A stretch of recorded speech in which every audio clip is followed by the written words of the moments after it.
اور پیشاب کرنے کے لیے جب آپ بیٹھتے ہیں تو اس وقت میں اپنے بیٹھنے کی پوزیشن کو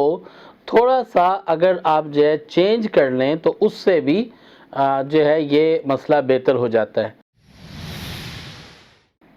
پیشاب کرنے کے بعد پیشاب کے قطروں کا ٹپکنا،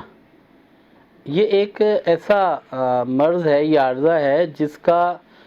جسمانی طور پر تعلق کم ہے اور ذہنی طور پر تعلق زیادہ ہے۔ اس میں کوئی شک نہیں کہ یہ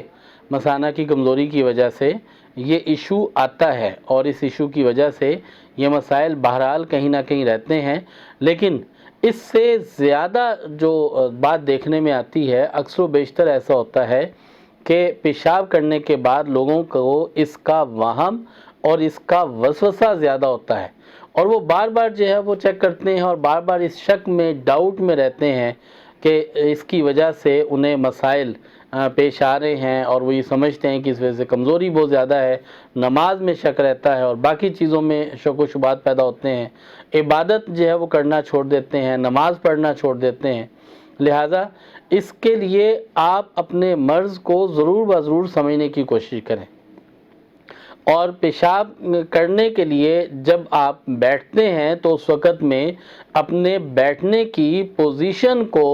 تھوڑا سا اگر آپ جو ہے چینج کر لیں تو اس سے بھی جو ہے یہ مسئلہ بہتر ہو جاتا ہے۔ اگر آپ کموڈ پہ بیٹھ کر رفع حاجت کے لیے بیٹھتے ہیں اور پھر آپ کا ہے تو آپ اپنے دائیں ہاتھ سے آپ اپنے رائٹ سائڈ پہ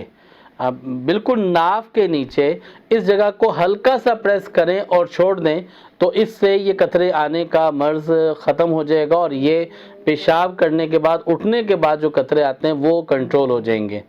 اور اگر اسی طرح سے آپ WC یوز کرتے ہیں، جسے عام طور پہ پاکستانی ٹوائلٹ یا انڈین ٹوائلٹ کے نام سے بھی جانا پہچانا جاتا ہے، اگر آپ یہ یوز کرتے ہیں یعنی کہ جس پہ آپ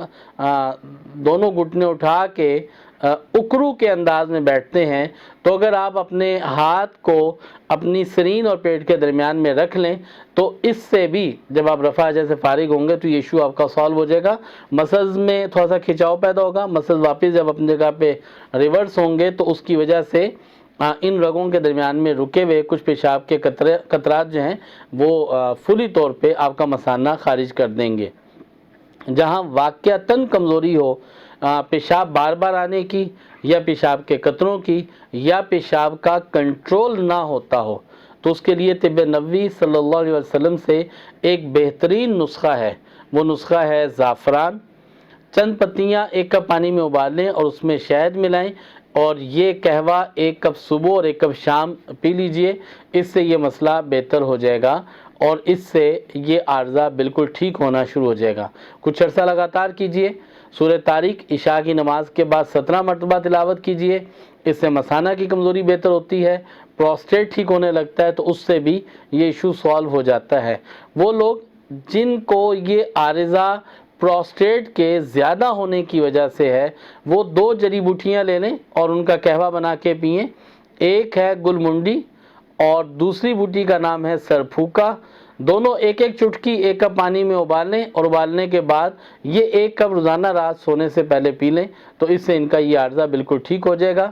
اس کے علاوہ مثانے کی کمزوری اور دیگر اعصابی کمزوری دور کرنے کے لیے جنسنگ تلبینہ، اگر اس کا استعمال کر لیا جائے تو اس سے بھی مثانے کی کمزوری جنسنگ تلبینہ کے ذریعے سے کور ہو جاتی ہے۔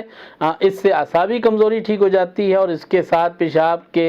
قطرے آنے کی جو شکایت ہے وہ کنٹرول ہو جاتی ہے۔ اس دعا کے ساتھ کہ اللہ جل شانہ ہم سب کو اپنے حفظ و امان میں رکھے اور اپنی رحمت خاصہ عطا فرمائے، آمین۔